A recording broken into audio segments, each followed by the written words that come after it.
the day that the news came out that he passed, there was this like crazy media frenzy going on at the radio station. What was that day like for you? Something big was happening. We want to be part of it. We want to know as much as we possibly can. But there's no internet. There's no email. There's no YouTube. There's none of that sort of stuff. The only thing that people could do to get the latest news on what was happening was to listen to the radio. That was it. And I remember that day being, okay, this is our JFK moment. This is our John Lennon was shot moment. This is our Elvis Presley died moment. Everybody is depending on us to tell them what's going on. And the way things had evolved was, this was as close to delivering the messages, the news in real time as we could get. Now, we had a teletype, which would spit out the news, from all the different news services. So they were the ones who were gathering the news on our behalf. The only other thing that we could do is get on the phone and call anybody that we might know in Seattle or somebody associated with the band to give us an update on what was going on.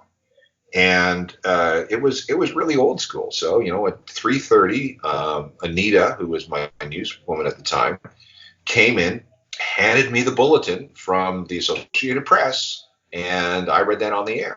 And that was like Walter Cronkite taking off his glasses and telling everybody that JFK had died at Parkland Hospital. That's crazy. And how did that affect you emotionally at all that day? Like, how did you handle that personally? No, well, you get in a zone. And the zone was, okay, we got a job to do. This is really important. Don't screw it up. Let's be as accurate as we possibly can. And remember that people are depending on us, not any other radio station in the city. Us, and specifically me, because it all happened when I was on the air. So it was me and Anita. And I don't know, I probably have never had a larger audience than I did that day, because news started coming in at 2:00.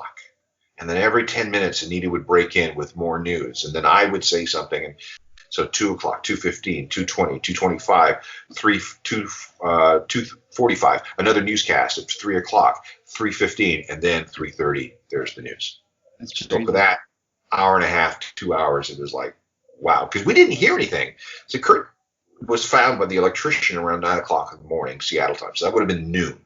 So by the time everything started to drift out, it took about 90 minutes for the first story to move on the wire, saying that a body has been found at 171 Lake Washington Boulevard East.